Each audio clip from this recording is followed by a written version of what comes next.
శ్రీమన్నారాయణ శ్రీనివాస వెంకటేశ లక్ష్మీనారాయణ గోవింద గోవింద గోవింద.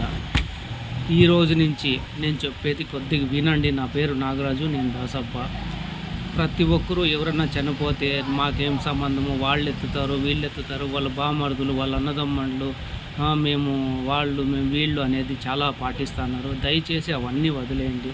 చనిపోయినప్పుడు ఒక మనిషిని స్నానం చేపించేటప్పుడు కానీ ప్రతి పనికి అందరూ చేయొచ్చు, దీనికి వీళ్ళు చేయాలా వాళ్ళు చేయాలా అనేది అంటూ ఏమీ లేదు. చనిపోయిన తర్వాత ఒక మనిషిని పాడి కట్టిన తర్వాత ఎత్తేటప్పుడు మాత్రం నలుగురు ఎవరన్నా కానీ వీళ్ళు వాళ్ళనేది ఎవరన్నా నలుగురు మోస్తారు, వాళ్ళకి మాత్రమే బరువులు దించాల్సి వస్తుంది.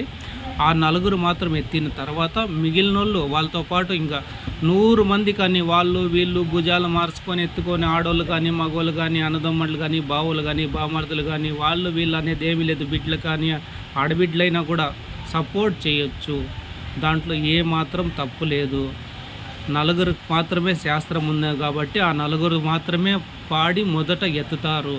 తర్వాత ఎత్తిన తర్వాత దింపుడు జాగాలో దించుతారు, మళ్ళీ అక్కడి నుంచి తీసుకొని పోతారు. అక్కడి నుంచి మళ్ళీ గుంత దగ్గరికి పోయినప్పుడు 3 చుట్లు తిప్పుతాము. ఆ 3 చుట్లు తిప్పేటప్పుడు మాత్రం వాళ్ళు నలుగురు మళ్ళీ వాళ్ళు మోసుకుంటారు. అక్కడి నుంచి వాళ్ళు 3 చుట్లు తిరిగిన తర్వాత వాళ్ళు దించుతారు. దించిన తర్వాత మళ్ళీ ఎంతమంది అన్నా కూడా గుంతలోకి వాళ్ళని ఇయ్యొచ్చు, కానీ మోసనులు మాత్రమే ఒక ఇద్దరు దిగుతారు, ఇద్దరు కానీ ముగ్గురు కానీ పరిస్థితులు బట్టి వాళ్ళకి పైనుంచి ఎవరన్నా ఇవ్వచ్చు. దాంట్లో ఎటువంటి తప్పు లేదు, ఏమీ లేదు.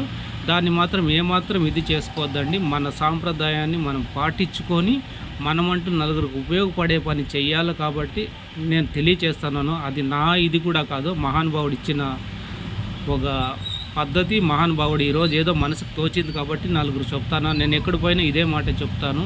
ఎవరైనా మోయొచ్చు, ఎందరైనా మోయవచ్చు, అంటు ముట్టు అది ఇది అనేది ఏంది ఉండదు.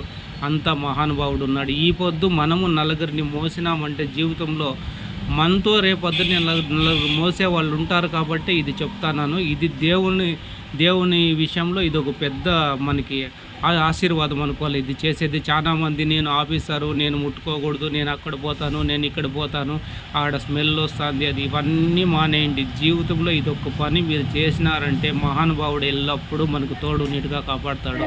నువ్వు నలుగురిని ఎత్తినావంటే మాత్రం జీవితంలో నలుగురు ఎత్తే వాళ్ళు ఉంటారు. లేదు నాకేం సంబంధం లేదు, నా దగ్గర డబ్బులు ఉంది, నాకు అది ఇది అనుకుంటే రేపొద్దునే నిన్ను ముట్టేవాళ్ళు అంటూ ఎవరు లేరు. ఇప్పటి నుంచన్నా మారండి, మారతారనే ఒక ఆశీర్వాదంతో మహానుభావంతో వేడుకుంటున్నాను. మీకు కూడా బుద్ధి రావాలనుకుంటున్నాను. దీని నుంచి ఎటువంటి ఇబ్బందులు లేవు, ఎటువంటి అంటులు లేవు, ఎటువంటి ముట్లు లేవు. మోసే వాళ్ళు నలుగురికి మాత్రమే బరువులు తీస్తారు. ఫస్ట్ ఎత్తినప్పుడు లాస్ట్ దించినప్పుడు మాత్రమే వాళ్ళు ఉంటారు. మధ్యలో ఎవరు వచ్చినా ఎవరిపైనా ఏం ఇబ్బంది లేదు. 100 మంది మోసించండి, తప్పం లేదు. అంతా శ్రీమన్నారాయణ ఆశీర్వాదం.